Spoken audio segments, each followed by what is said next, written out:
नमस्कार मित्रांनो, ठरलं तर मग या सिरियलमध्ये काय घडलं आपण ते बघणार आहोत. अर्जुन आणि सायली बाबूला जे प्रश्नाचे उत्तर मागत होते तो देत होता.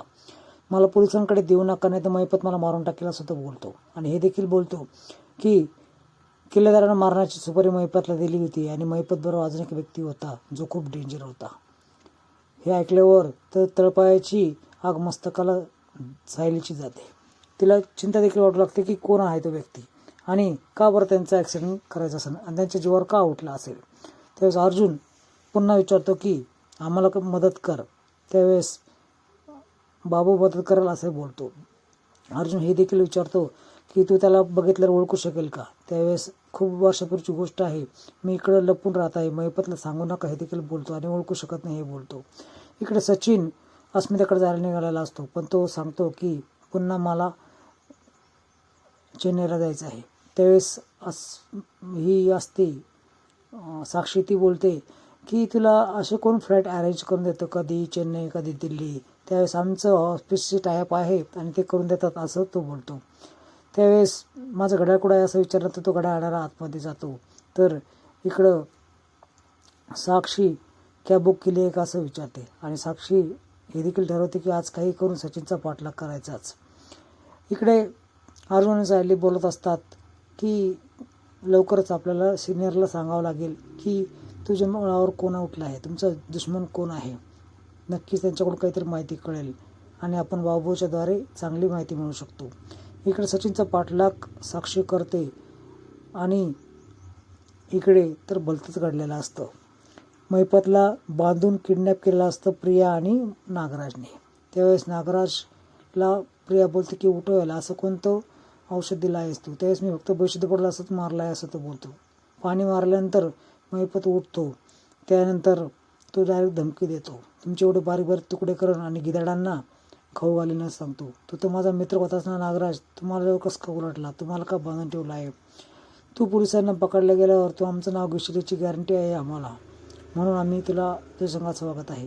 एक तर तुम्हाला सोड, मग तुझं भेद बघून 313% मी तुमचा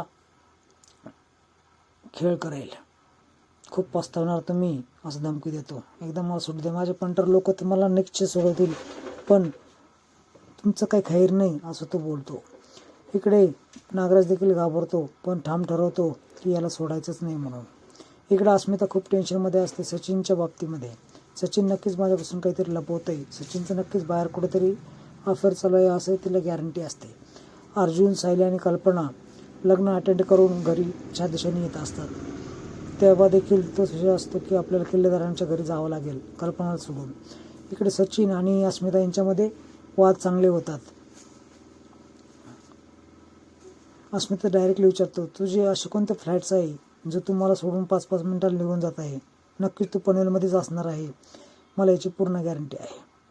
इकडे अस्मिता बाहेर येऊन बघते तर ती अक्षरशः अर्जुनच्या घराच्या बाहेर आलेली असते. तेवढ्यात तिला अर्जुनची गाडी तिकडून येताना दिसते आणि ती तिथून निघून जाते. इकडे अस्मिता आणि सचिन यांच्यामध्ये भरपूर वाद चालू असतात. ती बोलते की पनवेलमध्येच तू असतोस, मी तुला बघितलं आहे. त्यावेळेस सचिन तिची समजूत काढतो पण ती काय ऐकेना.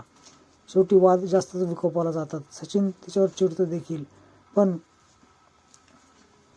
एकटीला सोडून तू इथून निघून का जातोस मला हे काही कळत नाही. US जॉब करतोस आणि कधी दिल्लीला कधी चेन्नईला पळतोस, अशा कोणत्या फ्लॅट्स अरेंज तुझ्याकडून इमिजिएटली होतात ती देखील प्रश्न करते. तो तिची समजूत काढण्याचा प्रयत्न करतो थोडं गोड बोलून, पण ती काय ऐकेना. शेवटी तो चिडतो, खूप चिडतो. चिडल्यानंतर तो तिला वेडवाकडं बोलून निघायच्या प्रयत्नामध्येच असतो.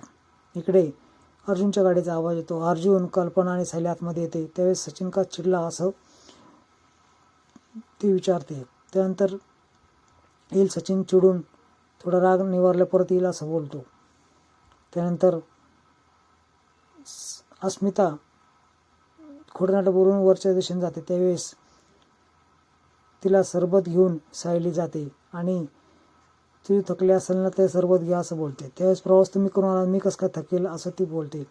सायली, तू थांब, मला तुला काहीतरी बोलायचं आहे असं ती बोलते. सचिनचं बाहेर कुठेतरी अफेअर चालू आहे 100%, याची मला गॅरंटी आहे. बाया माणसांना सगळं कळतं हे तुला देखील माहीत आहे, पण नक्कीच हा खूप आपल्यापासून काहीतरी लपवतोय. त्यावेळेस सायली देखील तिची समजूत काढते, तिला जवळ करते आणि बोलते की आम्ही काय असं होऊन देणार नाही, तू त्याची काळजी नको करू. त्यावेळेस तिच्या मीटिंगमध्ये ती जाते, तिला धीर येतो. इकडे पंटरचा कॉल साक्षीला येतो आणि तुळजापूरमध्येच मैपत होते, पण कुठे गेले काही कळत नाही असं सांगतं. इकडे अर्जुन आणि सायली गप्पा मारत असतात. लवकरच आपल्याला सिनियरला भेटावं लागेल. नक्कीच कोणती तरी घरचाच भेदी असणार आहे, जेणेकरून तो सगळ्यांच्या जीवावर उठला आहे. कदाचित प्रॉपर्टीचा केस असू शकते.